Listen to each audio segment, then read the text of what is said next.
जय सीताराम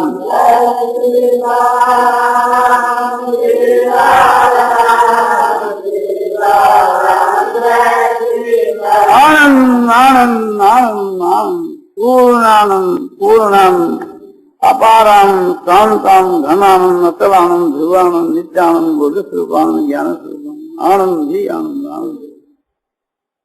महापुरुषों की जो महिमा है, वास्तव में जो सच्चे महापुरुष हैं उनकी महिमा कोई बतला ही नहीं सकता।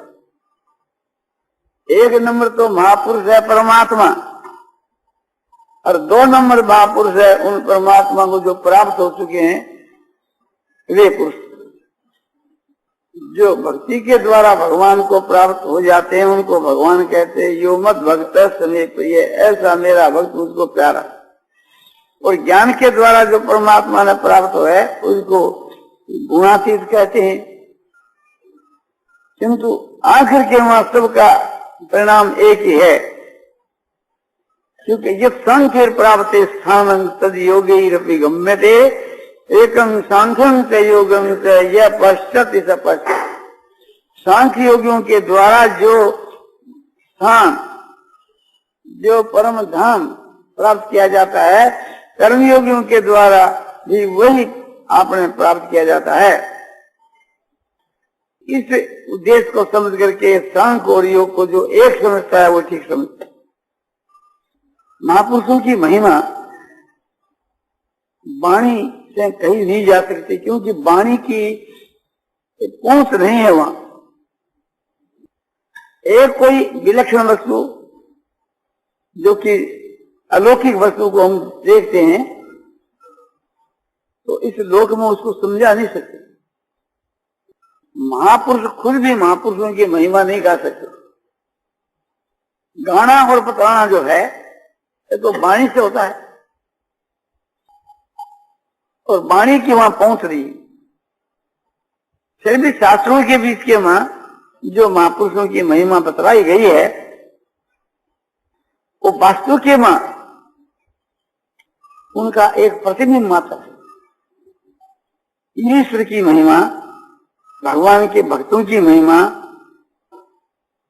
कोई भी ऐसा नहीं बतला सकता। नाम की महिमा, भगवान के नाम की, भगवान के रूप की और भगवान के गुणों की, भगवान के प्रभाव की कोई महिमा बतला ही नहीं सकता। इसी प्रकार से थी महापुरुषों की महिमा भी कोई बतला नहीं सकता। तुलसीदास जी कहते हैं नाम की महिमा के विषय में, कवहूं कहाँ लगी नाम बड़ाई,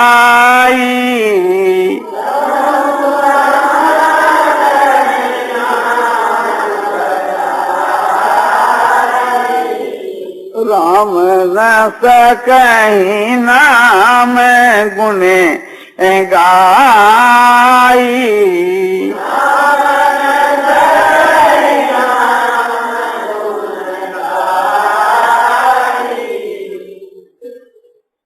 कि नाम की बड़ाई, नाम की महिमा मैं कहां तक कहूं।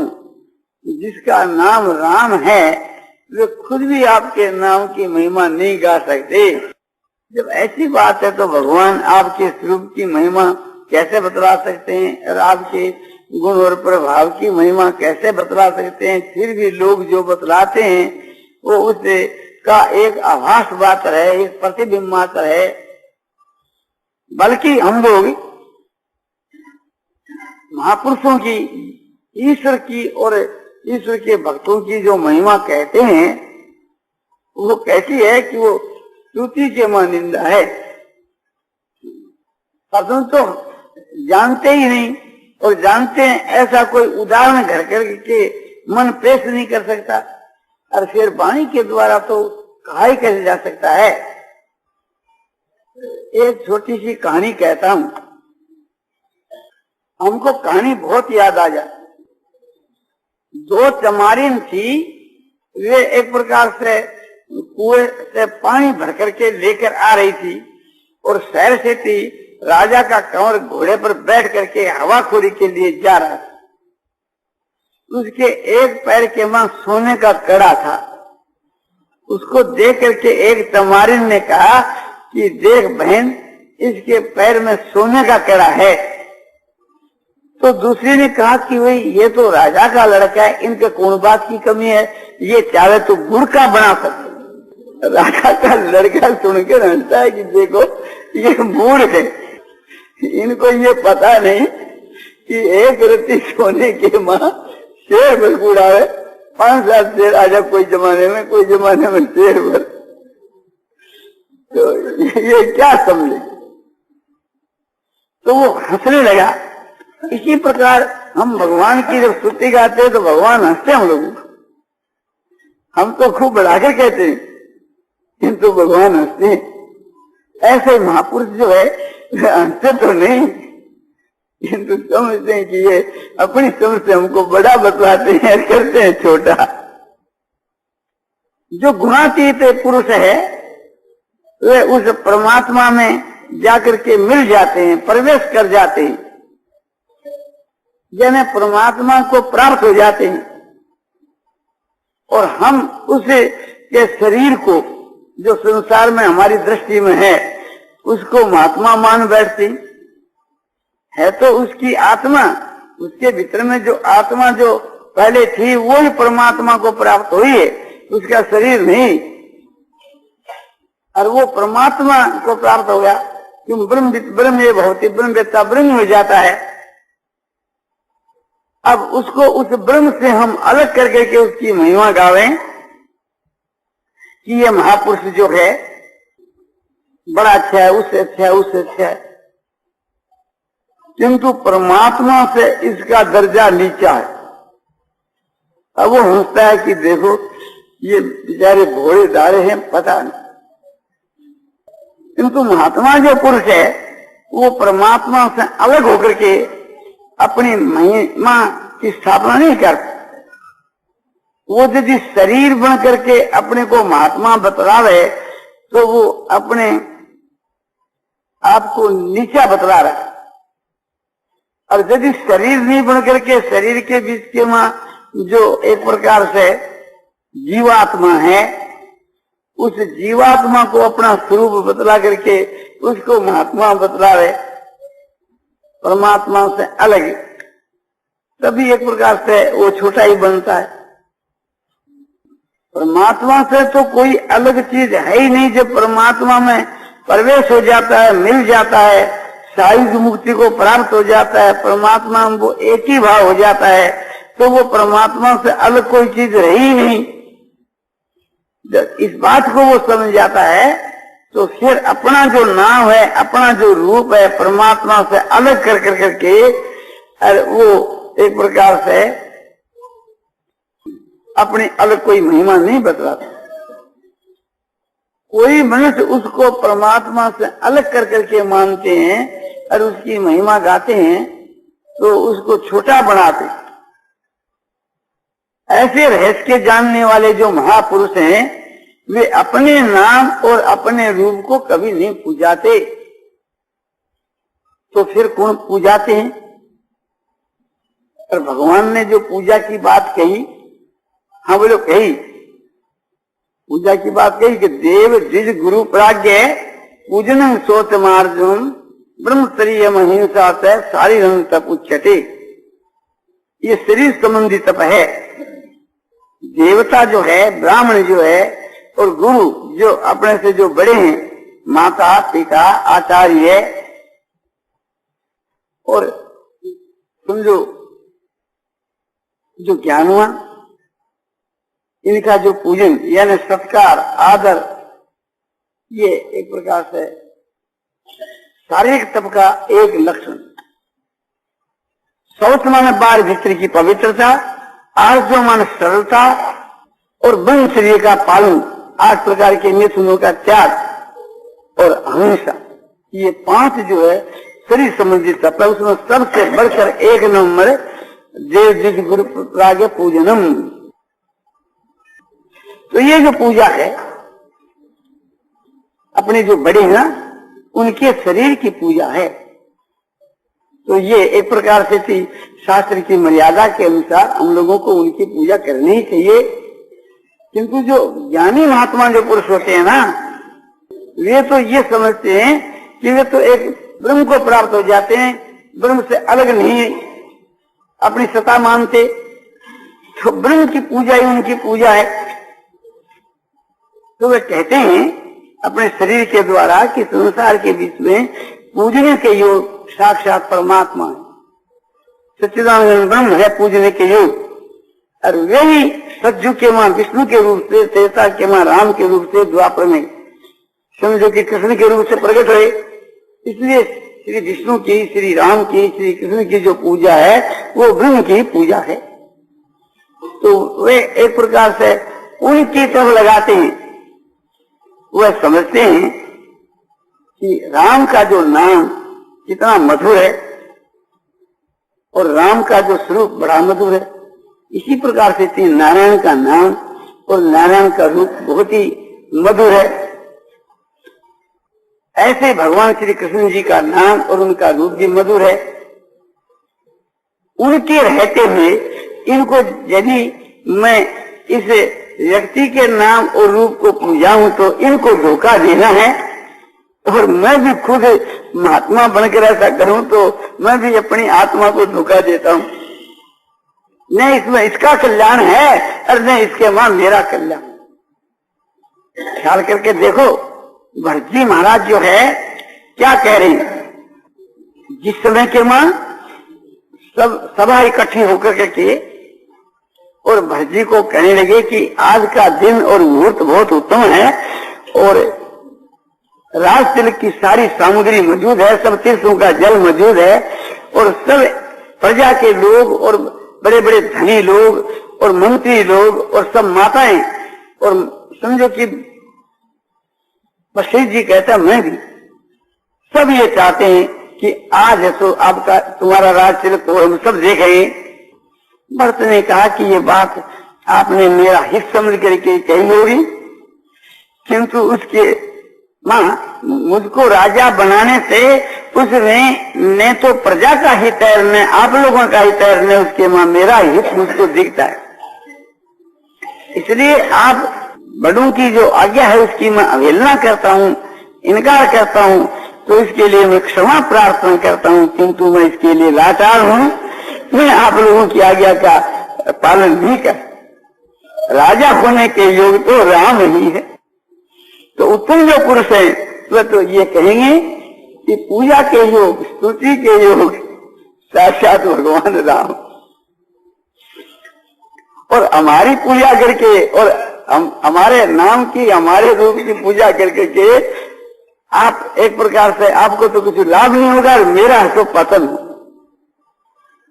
तो वे पुरुष समझते हैं कि एक प्रकार से वास्तव में जो है सो नाम और रूप, नाम और रूप भगवान के पूजने चाहिए, जिससे पूजने वालों का कल्याण हो। और जो आप एक प्रकार से भगवान के स्थान में बन जावे, महात्मा के स्थान में बन जावे और अपने नाम रूप को पूजावे, तो हमारी दृष्टि के बीच के मां वो गलती के रास्ते पर है। ये आपको मैंने एक रहस्य की बात बतलाई। इस प्रकार जो उच्च कोटि के महात्मा पुरुष है वे असली मार्ग बतला देते हैं, और इससे बढ़कर और क्या मार्ग हो सकता है। और भगवान के समान और महापुरुष कौन हो सकता है। तो असली जो सर्वोपरि महापुरुष जो भगवान है उनकी जो पूजा करना और करवाना, ये अच्छे पुरुषों का कर्तव्य है। और अपना नाम और अपना रूप पूजाना, ये समझो कि जो हम लोग जैसे उस तत्व रहस्य को नहीं जानने वाले जो सब हैं, ये सब सारी दुनिया अपने नाम और रूप को पूजा रही है। और मैं भी कैसे कहूं कि मैं नहीं पूजा रहा हूं। मैं कोई आप लोगों से कोई अलग थोड़ा ही। मेरा ये कहना नहीं समझना चाहिए कि आप लोग तो नाम और अपने रूप को पूजाते हो और मैं नहीं पूजाता। मैं तो ये कहता हूं कि हम लोगों के बीच के मां ये जो भाव है ये इसमें न हमारा हित है और न संसार का हित है। तो भूले भटके भाइयों को असली मार्ग बतलाना चाहिए कि वे पूजने के योग एक प्रकार से भगवान, उन्हीं का जो नाम है, रूप है, लीला है, महिमा है, गानी चाहिए। और उनको जो प्राप्त हो गए, उसके मां जो मिल गए हैं, वे उनसे अभिन्न है। इसलिए भगवान के नाम रूप की पूजा के अंतर्गत ही उनकी पूजा आ जाए, अलग की कोई जरूरत नहीं। फिर भी एक प्रकार से थी, शास्त्रों के बीच के मां जो है, जो भगवान की उस कोटि के भक्त हैं, उनकी महिमा शास्त्रों में बतलाई है। इसके आधार के ऊपर हम भी आपको बतला देते हैं, किंतु इसके बतलाने से आप हमारे को पूछो कि भाई जिनकी आप महिमा गाते हो, ऐसे पुरुषों का नाम बतलाओ कौन कौन है।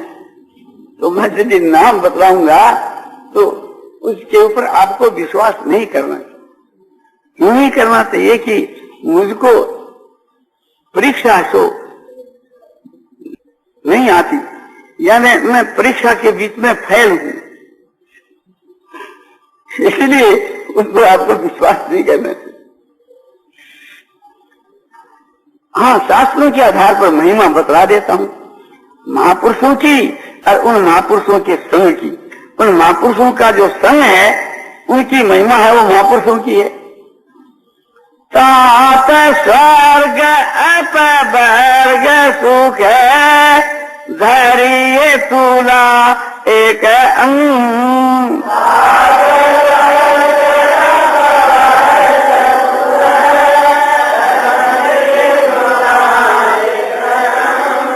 तुले न ताही सकल मिली जो सुख लव सतसंग।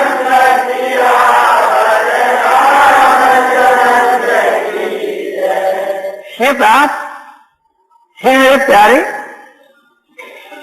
स्वर्ग का जो सुख है और मोक्ष का जो सुख है, इन दोनों को तराजू के एक पलड़े में रख दो, और दूसरे पलड़े के बीच के मां एक क्षण का सत्संग का जो आपने सुख हो रखा, तो एक क्षण के सत्संग के समान स्वर्ग की तो बात ही क्या, जो अपवर्ग जो मुक्ति है वो भी उसके बराबर नहीं।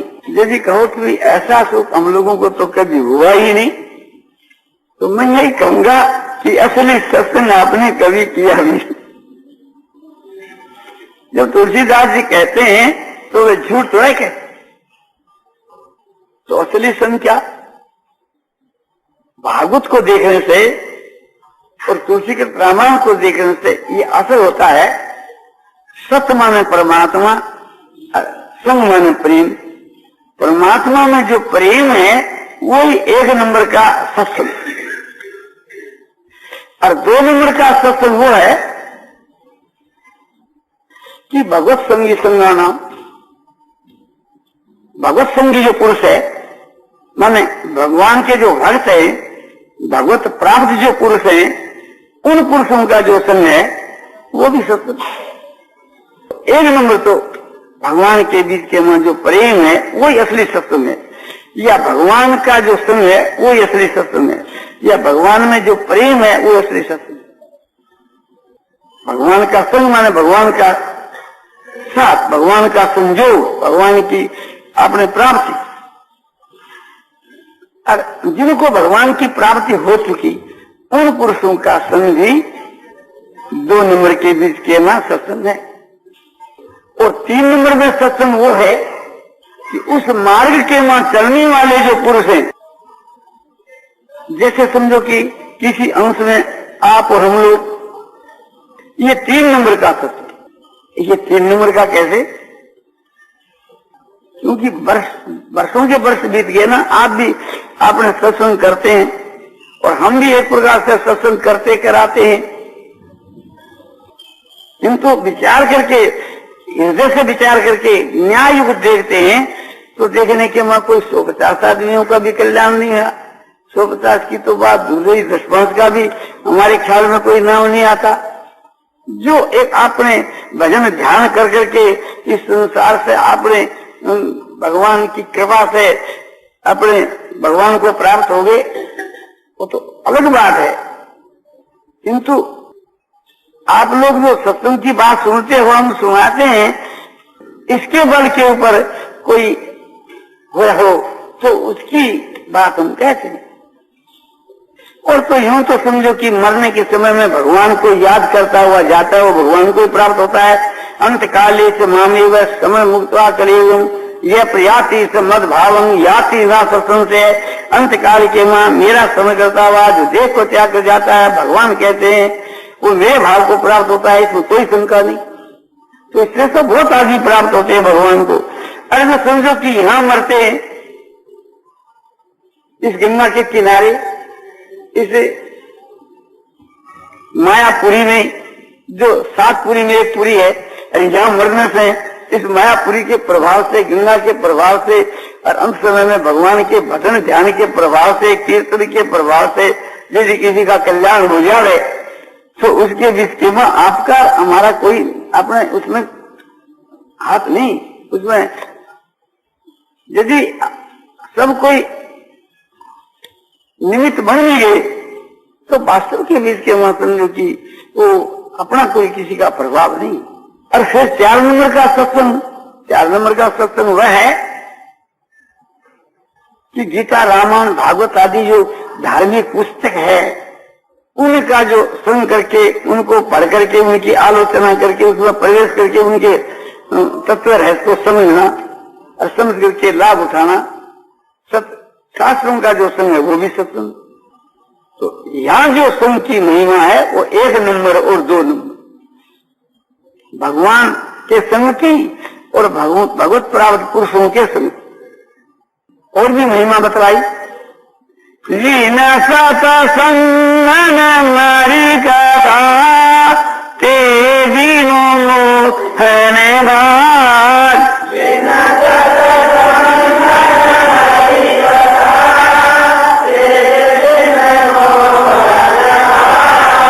मोह गए बिनु राम पद को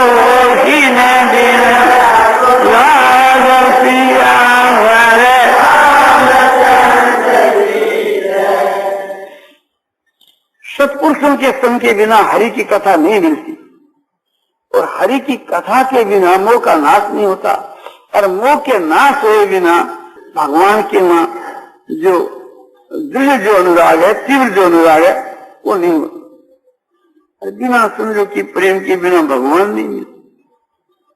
तो इसलिए भगवान के मां प्रेम हुए, इसके लिए सत्पुरुषों का संग करना चाहिए।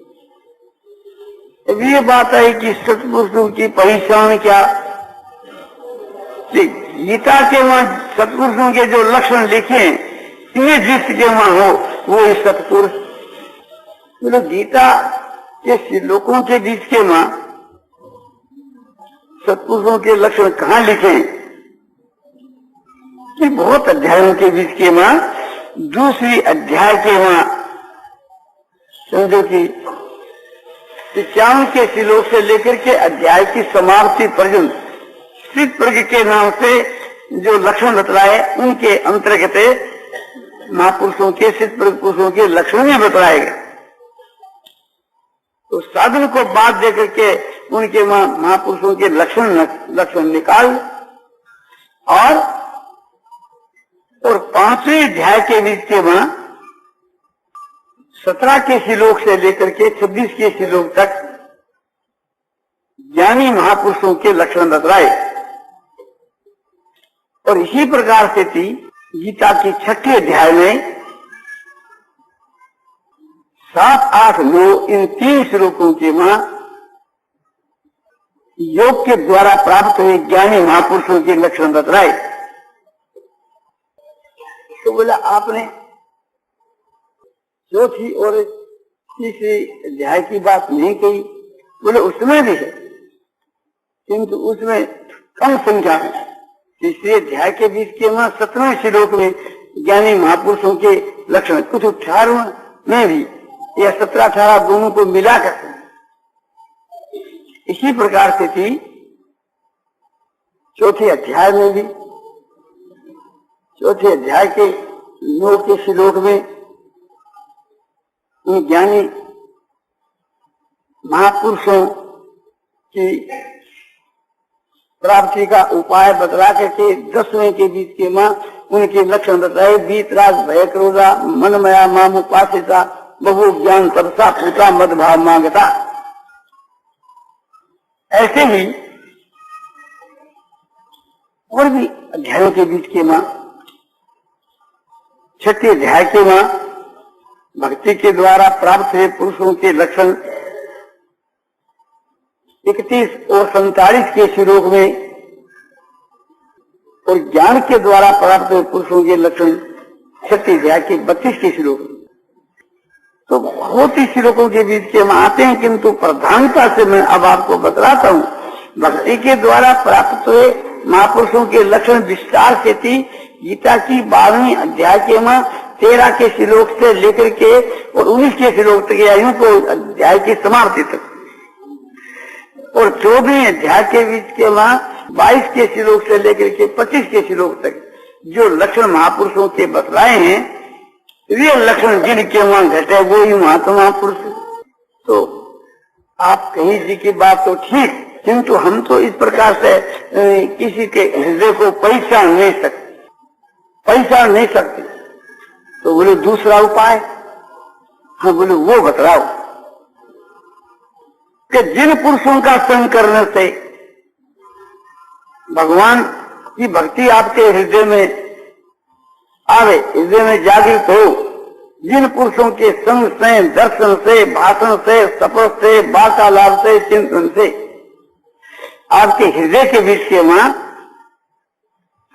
अदृष्टा सर्वभूतानां मैत्र करुणेव च निर्ममो निरहंकार समदुख सुख क्षमी संतुष्ट सततं योगी यथात्मा दृढ़ निश्चय मयि अर्पित मनो बुद्धि यो मत भक्त समे प्रिय। इन लक्षणों की जागृति तुम्हारे हृदय में हुए तो तुम समझो कि ये भगवान के सच्चे भक्त है। क्योंकि हमारे हृदय में ये भगवान की भक्ति की जागृति कैसे होती, श्लोकों का अर्थ बहुत जगह कहा जाता, आप सब समझते हैं। इसका अर्थ यह है कि सारे प्राणियों के मां जिनका द्वेष भाव नहीं है और सबके ऊपर दया है और सब में प्रेम है, और वो दया और प्रेम निष्काम हेतु रहित दया हेतु रहित जो प्रेम है, यानी जो ऐसे पुरुष हैं जिनके मां हेतु रहित दया जिनके मां हेतु रहित दया हेतु रहित प्रेम है, और जो ममता रहित है, अहंकार रहित है, क्षमावान है, सुख दुख में सम है और संतुष्ट है, सततम योगी और हर वक्त आनंद के मां मस्त है, और बुद्धि जिनके बस में स्थिर है, मन जिसके बस में है, और मन और बुद्धि जिन्होंने भगवान कहते हैं मुझ परमात्मा में लगा दिए हैं, ऐसे मेरे भक्त मुझको प्यार। तो ये लक्षण आप में घटने लगे, जिनके संग से, दर्शन से, भाषण से, शपथ से, वार्तालाप से, बस आप समझो कि हमारे लिए तो ये सबसे बढ़कर संत हैं, महात्मा हैं, भगवान के भक्त। और ज्ञानी महापुरुषों के लक्षण घटने लगे हैं तो समझो कि ये गुणातीत पुरुष है।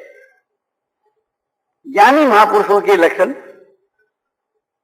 सम दुख है, सुख है, सत्य है, समलोष्टा समकांचन, तुल प्रिया प्रियो धीरज, तुल निंदा स्तुति, मान अपमान तुल्य तुल्यो मित्र हरिपक्षयो, और सर्वारंभ परितागी गुणातीत से उच्यते। क्या गुणातीत उच्यते, वो गुणातीत है। ये लक्षण जिसमें कहते हैं। कैसे लक्षण बताए, खूब ध्यान देकर देखो। सुख और दुख में सम है, जो पुरुष सुख दुख में सम, और मिट्टी सोना और पत्थर जिसके समान है, और अनुकूल और प्रतिकूल दोनों ही जिसके समान, जिसके बीच के मां हर्ष शोक राग द्वेष नहीं होती। अनुकूल के मां राग और हर्ष होता है, प्रतिकूल के मां द्वेष और शोक होता है। इन विकारों से जो रहित है, और धीर मन स्थिर चित्त प्रज्ञ है, ज्ञानी है,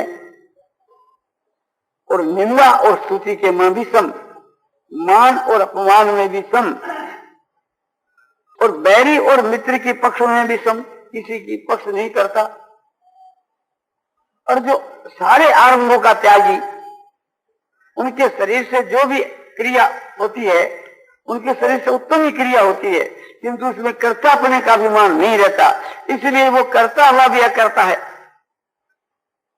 इसे नाम करतो भावो और बुद्धि जैसे लिपते, अथवा आप इसे मान लोकान न हिमती निबद्धते, जिसमें मैं करता हूं ये भाव नहीं है, और जिसकी बुद्धि स्वास्थ्य करके लिपायमान नहीं होती, ऐसा पुरुष संपूर्ण अपने प्राणियों को भी मार डाले तो वास्तव में नहीं मारता है और न पाप करके बनता है। ऐसा जो पुरुष को कहा गया कि सगुणातीत तुझे ते गुणातीत कह रहा, तो ये भाव, ये समता का भाव, ये लक्षण आप में आवे तो आप ज्ञानी, हर नहीं तो आप अज्ञानी। जैसे सब वैसे ही आप। बोले मान और अपमान में समता और निंदा स्तुति में समता कैसे आवे? बोले ज्ञान होने से। बोले वो ज्ञान क्या? कि जैसे ये मेरा शरीर है, ये शरीर मैं हूं, ये शरीर मेरा है, ये तो है अज्ञान, और इस शरीर के साथ में हमारा कोई संबंध नहीं है, ये ज्ञान। ये जो शरीर है और इसका जो नाम है, और उसको मैं समझूं कि ये इस नाम वाला मैं हूं, ये नाम मेरा है, ये अज्ञान। और ये ज्ञान है कि इस नाम से आत्मा का कोई संबंध नहीं है, ये अज्ञान, ये यथार्थ बात। बोले यथार्थ बात ये कैसे? कि मान लो थोड़ी देर के लिए मुझको जैसे कहते हैं कि ये जय दियाल गोविंद का, और मुझको जो पूछता है मैं भी उसको यही कहता हूं, क्या कहूं? किंतु इस पर विचार करना चाहिए कि जिस दिन में पैदा हुआ था उस दिन ये हमारा नाम क्या था उस वक्त में? मैं माता के गर्भ में था, ये बात तो है ही, माता के गर्भ में नहीं होता तो बाहर में कहां से आता? तो मैं जब गर्भ में था उस वक्त के बीच में ये मेरा नाम था। किसी जोशी ने बताया कि भी एक प्रकार से हमारे पिता को कि तुम्हारी स्त्री के गर्भ में जयदियाल नाम का एक गोविंद का आया। कोई बतलाता है? कोई बतला सकता है? बोले कभी नहीं। गर्भ की बात छोड़ो, जन्म होने के बाद के बीच के मां भी किसी ने ये बात कही कि भाई ये जयदियाल जलवा, कहना होगा कि नहीं? तो लोगों ने क्या कहा? किसी ने कहा कि भाई लड़का पैदा होगा, किसी ने कहा गिगला पैदा होगा। तो उस वक्त के वहां इसको गिगला कहते थे, लड़का कहते थे।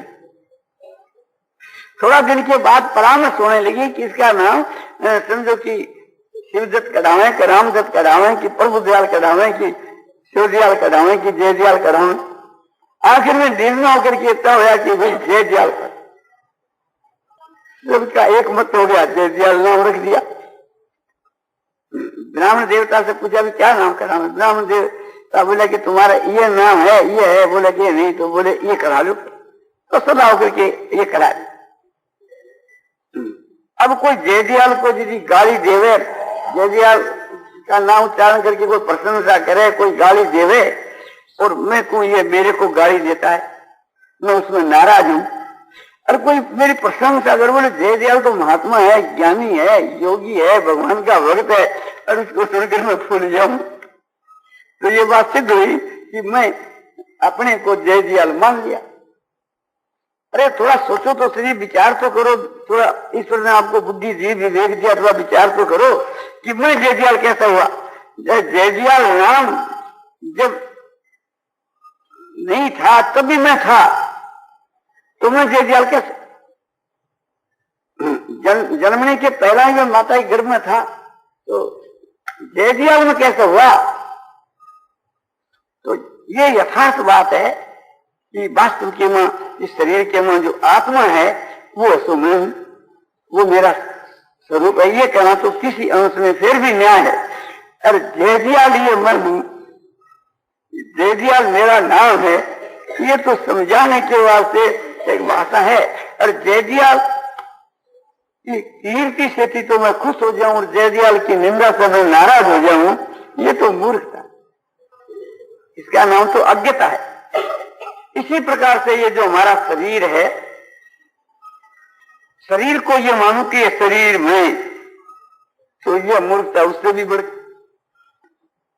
ये शरीर इतना बड़ा कैसे है? पहला तो छोटा सा था और बढ़ता बढ़ता बढ़ गया। पहले तो इसने माता का दूध पान किया, फिर पिता की कमाई से अन्न का भक्षण किया, और फिर अपने कमा करके अन्न भक्षण किया, तो बढ़ता बढ़ता बढ़ गया। जन्मा तब तो शायद समझो कि 1 सेर वजन होगा, अब तो 1.5 मन होगा और उससे भी शायद ज्यादा हो सके। तो कैसे बढ़ा? और ये मैं कैसे बढ़ा? कि जैसे समझो कि हम यहाँ लक्ष्मण झूले जाए, तो रास्ते में जाने के समय में खाने पीने की चीज साथ में ले ली। खैर लक्ष्मण झूले नहीं मिले, किंतु नीलकंठ जावे 7 मील, तो आज जावे तो कल आना हो, तो कुछ न कुछ प्रबंध करना ही पड़े। तो गंगा जी का बढ़िया जल का 1 लोटा भर लिया और समझो कि शेर भर केला ले लिया और लेकर के चले। तो आगे जाकर हम कहने के आज बड़े हराम, क्यों? वहां से शेर भर जल लाए, 7 मील पैदल आए, शेर भर करके वो केला भी खा लिया, केला और दूसरा सब मैं बढ़ गया। पहला तो मेरे से वो चीज परफेक्ट थी तो बोझा लगता था, अब मैं बढ़ गया तो बोझा किसका लगा। इसी प्रकार की हम मैं बढ़ी। आज ही हमारा हाथ कहीं कट जावे और कटा हुआ जो हाथ है उसको फिर कोई काटे जलावे तो हमारे को बिल्कुल पीड़ा नहीं होती।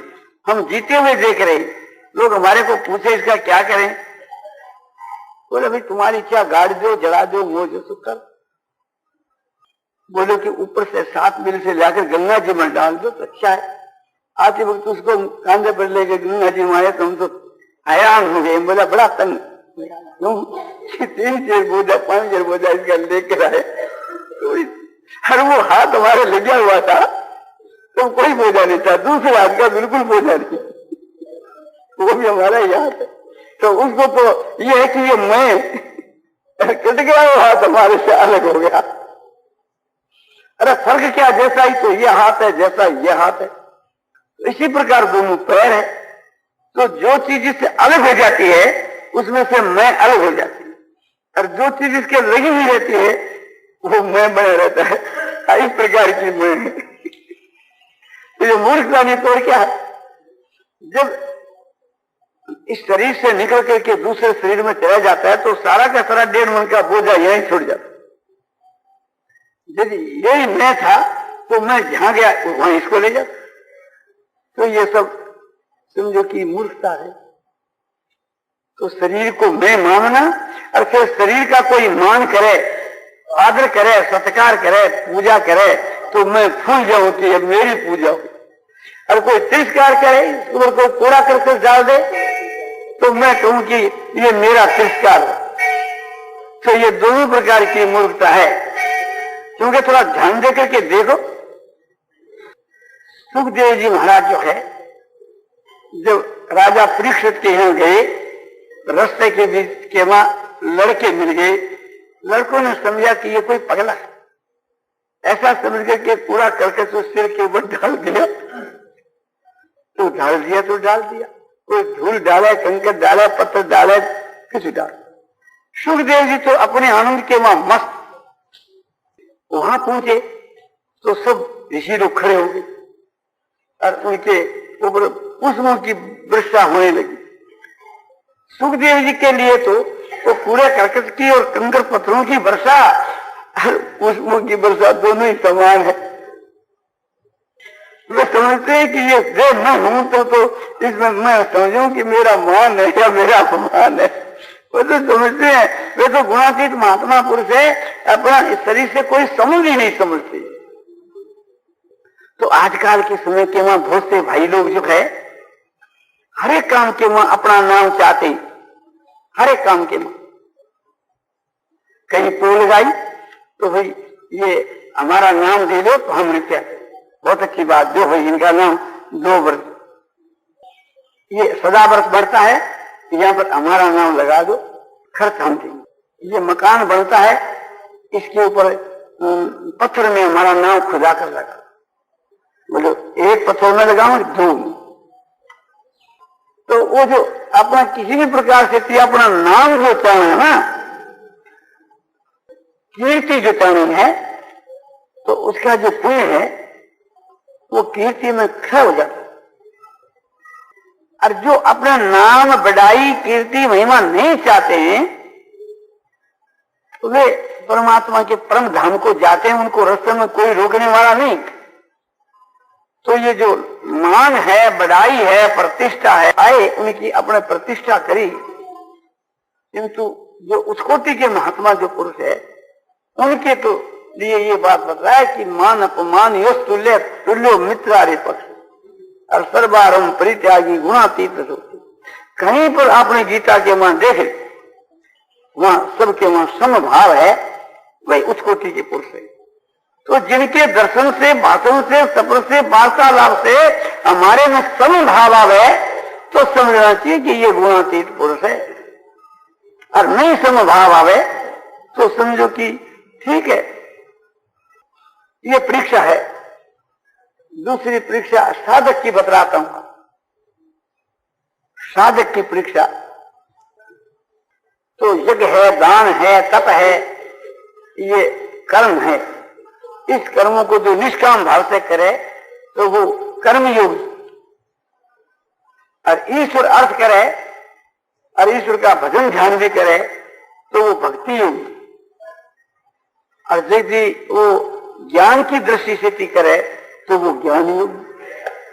तो ज्ञान के जितने जो साधन बतलाए हैं, ये जिसमें घटते हैं, वो पुरुष जो है ज्ञान योग का साधक, कि जिसकी बात आपको देखनी हो तो गीता की 13वें अध्याय के 7 के श्लोक से लेकर के 11 के श्लोक तक देखे। अमानित्वम दंभित्वम हिंसा क्षांति राजन आचार्योपासने सोचम स्थिर मातो निग्रह। इस प्रकार से थी यहां से वहां तक। अमानित मान का न करना, अदम्भित्व मन दम न करना, अहिंसा किसी की आत्मा को दुख न पहुंचाना, अर्जुन माने जैसा हृदय का भाव वैसी वाणी वैसा ही बर्ताव, सरलता का बर्ताव। आचार्योपासना, जो आचार्य पुरुष है, अपने गुरु हैं, एक प्रकार से उनकी उपासना करने, उनके निकट रह करके उनकी सेवा करने, उनकी आज्ञा का पालन करना, उनको नमस्कार करना, उनकी पूजा करना। आचार्य उपासना स्थिर माने बुद्धि की स्थिरता और मन का निग्रह। अमानित्वम हिंसा क्षांति राजन आचार्य उपासना सोचम स्थिर मातो निग्रह। और सोच मन पवित्रता। तो इस श्लोक के वहां 9 बात बताई और आगे ऐसी 11 बात बतलाई। 20 बात जो है ज्ञान के साधन होने से इनको कहा कि एक ज्ञान में थी प्रोक्ता अज्ञान यद तो अन्य था। ये ज्ञान की व्याख्या मैं तुम्हारे को कह रही, इससे जो विपरीत है वो ज्ञान है। तो ये जाकर के भगवान ने गीता की 13वें अध्याय के 11 के श्लोक में कहा। इसके विपरीत कैसे कि मान का जो नेचाना है ये ज्ञान है। क्यों कि ये जो सम्मान है कि हमारे शरीर का सम्मान करे तो ज्ञान है। मान का नेचाना है तो ज्ञान है। मान का नेचाना ज्ञान और मान की इच्छा करना अज्ञान। दम्भ न करना ये समझदारी है, ये विवेक है, ज्ञान है। और दम्भ करना मूर्खता है, अज्ञान है। हिंसा जो है न करना तो ज्ञान है कि भाई जीवन को तकलीफ पहुंचेगी तो हिंसा किसी की नहीं करनी चाहिए, ये ज्ञान है। और इसके विपरीत जो हिंसा करना ये अज्ञान है। तो इसी प्रकार सब माप घटाल आचार्यों की सेवा करना ये ज्ञान है और न करना अज्ञान है। तो सभी बातों में ऐसा उल्टा कर, तो ये ज्ञान के साधन है। इस प्रकार साधन करने से उसमें ज्ञान आ जाता है। तो ये ज्ञान मार्ग और भक्ति मार्ग में, तो भक्ति मार्ग में गीता की जो 16वें अध्याय है उनके बीच में 3 श्लोक लिखे हैं, उसमें 26 बात बतलाई है। तो वो भक्तों में स्वाभाविक होती, जिसका नाम है देवी संपदा, बोले स्वाभाविक होती है। अब बोलो ऐसे जो लक्षण वाले ही भगवान कहते हैं मेरी उपासना करते हैं, उनको महात्मा की पदवी दी है। उच्च कोटि के जो महात्मा है वो तो सिद्ध पुरुष है, और ये साधक पुरुष है, ये महात्मा होने वाले इस वास्ते इनको भी महात्मा गौणी वृत्ति से कह दिया। जैसे ज्ञान के साधनों को ज्ञान कह दिया, ऐसे देवी संपदा वाले को महात्मा कह दिया। महात्मा में सुमांग पार्थ है, और देवी प्रकृति में आश्रित हो भजन तन मनसो और ज्ञातवा भूतादि मध्यम, ज्ञातवा भूतादि मध्यम, भूतों का आदि और अविनाशी मुझको जान करके के देवी संपदा वाले महात्मा जो है अनन्य मन से मुझको भजते हैं, भजते अनन्य मन से। तो ये देवी संपदा वाले को भी महात्मा क्या, और बोले असली महात्मा ये तो गुणी वृत्ति से क्या, मुख्य वृत्ति से, बोले मुख्य वृत्ति से तो वो बहुनाम जन्मनामं चे ज्ञानवान वांग प्रबद्धते और वासुदेव सर्वमिति से महात्मा सुदुर्लभ है, दुर्लभ महात्मा, ये सुलभ महात्मा, तो वो महात्मा उत्पत्ति। तो जिनमें देवी संपदा के लक्षण हैं उनका संग करने से, संग करने वालों में देवी संपदा के लक्षण आते हैं, और देवी संपदा के लक्षण जिनके संग से आवे हमको समझना चाहिए ठीक है ये देवी संपदा वाला पुरुष है। सूर्य की धूप में हम बैठते हैं तो हमको बड़ा प्रकाश मिलता है, जो यह नहीं मिलता जो सूर्य की धूप में मिलता है।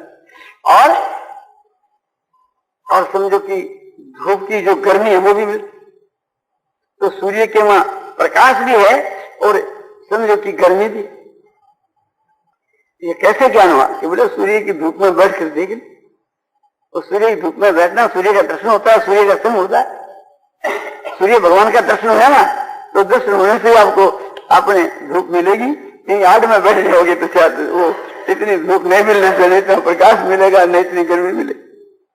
चंद्रमा की चांदनी में, पूर्णिमा के चंद्रमा की चांदनी में बैठने से एक प्रकार से उसको दर्शन करने से आपको शांति मिलेगी, शीतलता मिलेगी, क्योंकि चंद्रमा में शांति और शीतलता है। तो जैसे उनके दर्शन करने से उनके गुण हमको प्रत्यक्ष मिलते हैं, ऐसे महात्मा का दर्शन करने से उनके गुण हमारे को मिलने चाहिए। तो ये महापुरुषों के संग की महिमा। और क्या करें, महापुरुषों की दृष्टि जितनी दूर पड़ती है, महापुरुषों के जो हृदय के भाव उतनी दूर फैल जाए।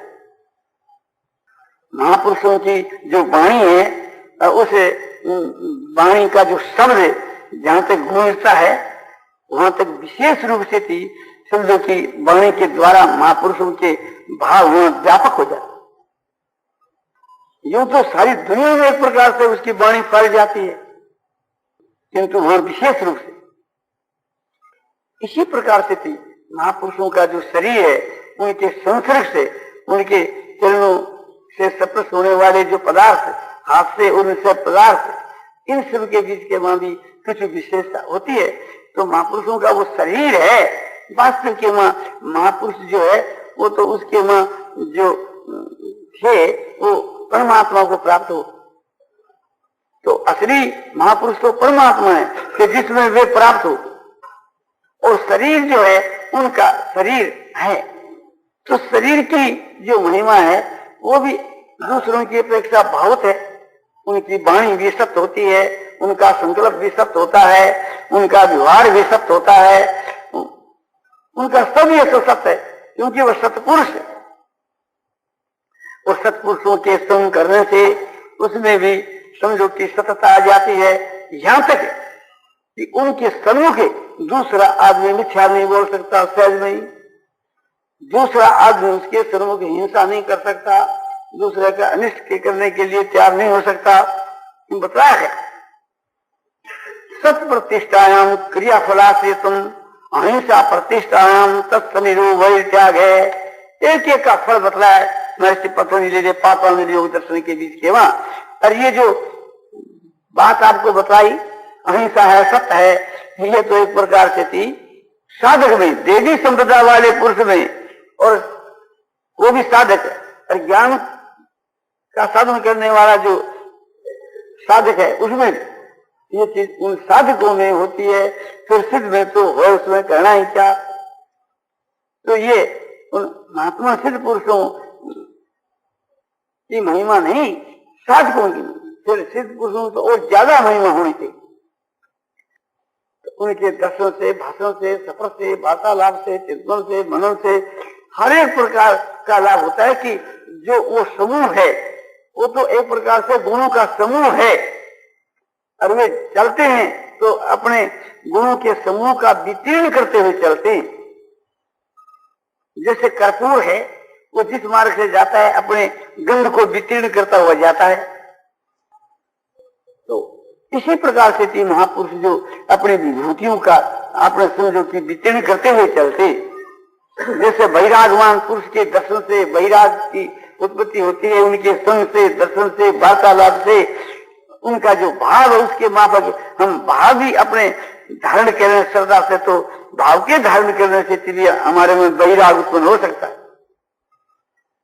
तो ज्ञानी के संग से ज्ञानी, और ध्यानी के संग से ध्यानी, और योगी के संग से योगी, और भोगी के संग से भोगी, और रोगी के संग से रोगी। किसी का संग कर करके देख लो। तो जिसकी शंका अपने पर प्रभाव पड़े वो वैसा ही है कि जैसे अपने पर प्रभाव पड़ रहा है। तो ये उसकी थोड़ी महिमा बतलाई, महिमा बहुत है। और अब समय हो गया। अच्छा, नारायण नारायण श्रीमन नारायण नारायण श्रीमन नारायण नारायण श्रीमन नारायण नारायण नारायण नारायण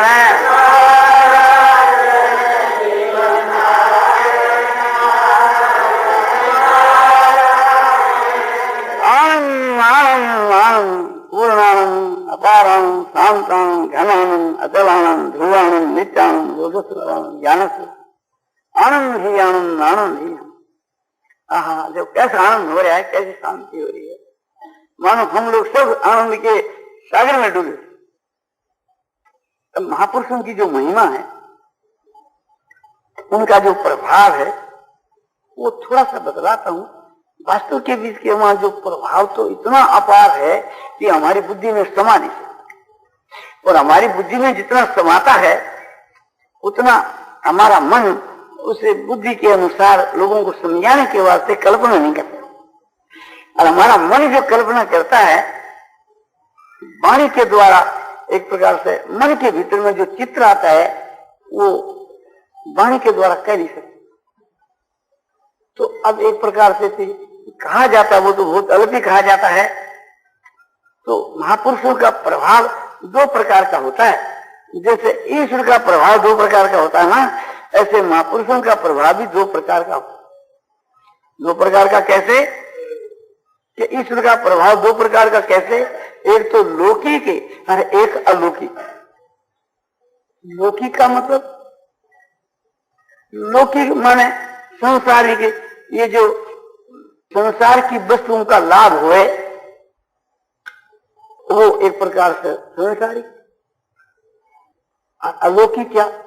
तो जिससे इस लोक के बाहर, संसार के बाहर परमात्मा, उस परमात्मा की जो प्राप्ति जिससे हुए वो अलौकिक, और वो ये सब पारमार्थिक और वो अलौकिक। तो भगवान में जैसे भगवान श्री कृष्ण जी जब ब्रह्मा जी ग्वाल बालों को चुरा करके ले गए, बछड़ों को चुरा करके ले गए, तो भगवान ने अपने योग माया से दूसरे रच ली, और रच करके गायों को और मायों को अलौकिक समझो कि सुख दिया, प्रेम का सुख दिया। क्यों? कि गाय जो चाहती थी कि एक प्रकार से भगवान श्री कृष्ण जी की बंसी को सुनकर के मुग्ध हो जाती थी और कृष्ण जी को चाटने लगती थी और वात्सल भाव जो अपने प्रकट करती थी। भगवान ने देखा भाई असली पात्र भाव तो तभी है कि तू बादशाह बन करके और इनका दूध चूंगे और ये तेरे को समझो कि चाट। तो भगवान ने ब्रह्मा जी की बुद्धि फेरी, क्यों तो ब्रह्मा बादशाह चुरा के ले जाए, क्यों भगवान बादशाह बने। और गोपियां जो है, गोपों की माँ, वे विचारती थी ये कृष्ण जो है यशोदा का लाल बड़ा अच्छा, ये तो एक क्या कहेंगे, तो प्रेम की मूर्ति है, हमारे भी ऐसा लाल है। तो उन्होंने सोचा कि मेरे जैसा तो मैं इनका लड़का बन करके के इनके गोद में खेलूं, ये मेरे से बात्सल्य भाव का प्रेम करे यशोदा मैया की माफक, तब इनकी लालसा पूर्ण हुई। तो ब्रह्मा जी की बुद्धि ने फेरी और आप उस ग्वाल बाल बनी और बन करके उन्हें माताओं को आपने वो सुख दिया कि जो अपने सखा थे ना, सखा के रूप में बन करके क्योंकि सखे की माँ वो अपनी माँ। तो ये भगवान का अलौकिक प्रभाव, इस प्रकार से रूप का धारण कर लेना और फिर उनके मन की इच्छा का पूर्ण कर, ग्वाल बाल बनकर के मायों की इच्छा पूर्ण करी और समझो की बादशाह बनकर के गायों की इच्छा पूर्ण। ये रहस्य की बात पुस्तकों की नहीं, ये तो भाव की बात। इतने दिन को पुस्तकों की है कि ब्रह्मा जी ग्वाल बालों को और बछड़ों को चुरा कर ले गए और भगवान योग माया से ग्वाल बाल और बछड़ों का रूप धारण कर। ये तो प्रभाव की बात। अरे जो छिपी है वो रहस्य की बात, ये तो भगवान ही जानते थे।